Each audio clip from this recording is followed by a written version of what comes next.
প্রায় 200 থেকে 250 কোটি বছর ভারতের সবচেয়ে পুরনো পাহাড় আরাবল্লী পাহাড়, যে পাহাড় হিমালয়ের থেকেও পুরনো, যে পাহাড়কে আমরা ছোটবেলায় ভূগোলের বইয়ের পৃষ্ঠায় দেখেছি, যে পাহাড়কে আমরা ছোটবেলায় ভূগোল বইতে পড়েছি, আর সেই পাহাড়কে এখন মানুষ ধ্বংস করে দিচ্ছে। সুপ্রিম কোর্ট রায় দিয়েছে আরাবল্লী পাহাড়ের যে শৃঙ্গগুলো রয়েছে, সেই শৃঙ্গগুলোর মধ্যে যে শৃঙ্গগুলো 100 মিটারের কম, 100 মিটারের নিচে, সেই শৃঙ্গগুলো আরাবল্লী পাহাড়ের অংশ নয়। 100 মিটারের ঊর্ধ্বে যে শৃঙ্গগুলো রয়েছে সেগুলোই আরাবল্লী পাহাড়ের অংশ।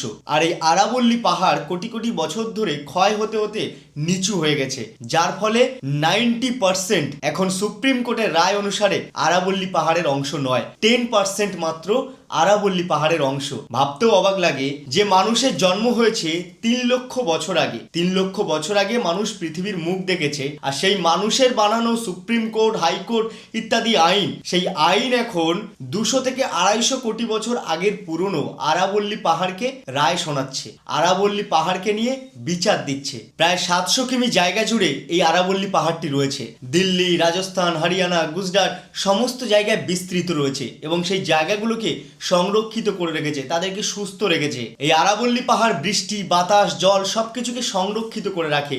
সেখানে অনেক বন্য জন্তুরা রয়েছে। এই আরাবল্লী পাহাড়ের জন্য দিল্লি, হরিয়ানা, গুজরাট, রাজস্থান একটু শান্তিতে বাঁচতে পারছে। সেখানে কোনো চাষবাস হবে না, বৃষ্টি হবে না, প্রাকৃতিক দুর্যোগ দেখা যাবে।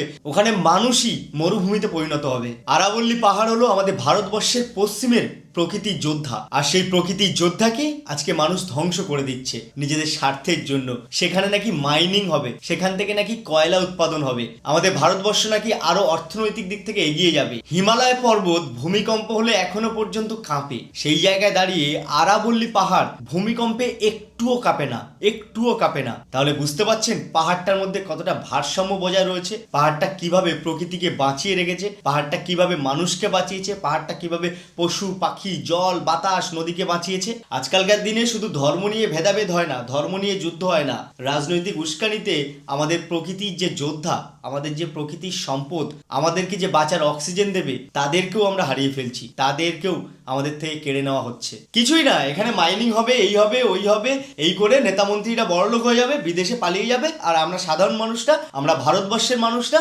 কুড়ে কুড়ে মরবো। আমাদের শৈশবের ভূগোল বইয়ের স্মৃতি আরাবল্লী পাহাড়ের জন্য প্রতিবাদ করুন, গর্জে উঠুন। আচ্ছে দিন আসছে বলে আচ্ছে দিন সত্যিই এলো, কিন্তু আমাদের জন্য নয়, ওই নেতা মন্ত্রীদের জন্য, ওদের পকেট ভর্তির জন্য, আর আমাদের সাধারণ মানুষকে মৃত্যুর মুখে ঠেলে দেওয়ার জন্য। Please save our nature, please save our আরাবল্লী।